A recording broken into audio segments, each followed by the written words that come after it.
दो दो दुल्हनिया के बीच फंस गई गजानन जी। दो दो दुल्हनिया के बीच फंस गई गजानन जी। फंस गई गजानन, फंस गई गजानन। दो दो दुल्हनिया के बीच फंस गई गजानन जी। रिधि कहे लाल सरिया लिया दो, रिधि कहे मुझे लाल साड़ी लिया दो। सीधी कहे चुनरी, सीधी कहे चुनरी। फंस गई गजानन जी, मुझ पे हो के सवार निकल गए गजानन जी। मुझ पे हो के सवार निकल गए गजानन जी।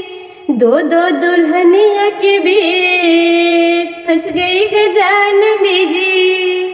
रिधि कहे लाल सिंदूर लिया दो, रिधि कहे मुझे लाल सिंदूर लिया दो। सीधी कहे बिंदिया, सीधी कहे बिंदिया।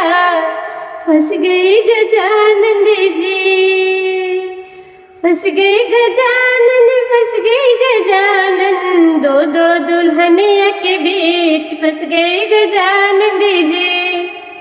रिधि कहे मुझे चूड़िया लिया दो, रिधि कहे मुझे चूड़िया लिया दो। सीधी कहे कंगना, सीधी कहे कंगना। फंस गई गजानन जी, दो दो दुल्हनिया के बीच फंस गई गजानन जी। मुझ पे हो के सवार निकल गए गजानन जी। मुझ पे हो के सवार निकल गए गजानन जी। रिधि कहे मुझे खीर मंगा दो, रिधि कहे मुझे खीर मंगा दो। सीधी कहे बर्फी, सीधी कहे बर्फी। फंस गए गजानन जी, मुझ पे हो के सवार निकल गए गजानन जी। मुझ पे हो के सवार निकल गए गजानन जी। दो दो दुल्हनिया के बीच, दो दो दुल्हनिया के बीच फंस गई गजानन जी। रिधि कहे मुझे मथुरा घुमा दो, रिधि कहे मुझे मथुरा घुमा दो। सीधी कहे वृंदावन, सीधी कहे वृंदावन।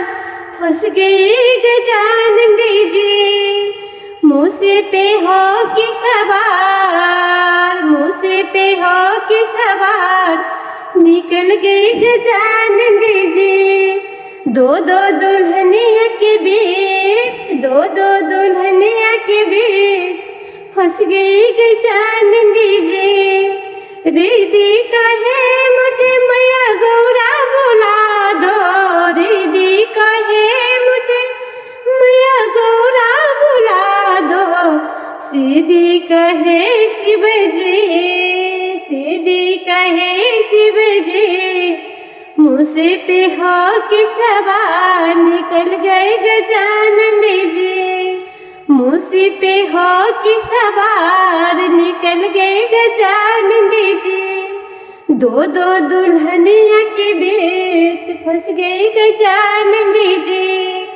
दो दो दुल्हनिया के बीच, दो दो दुल्हनिया के बीच फंस गई गजानन जी।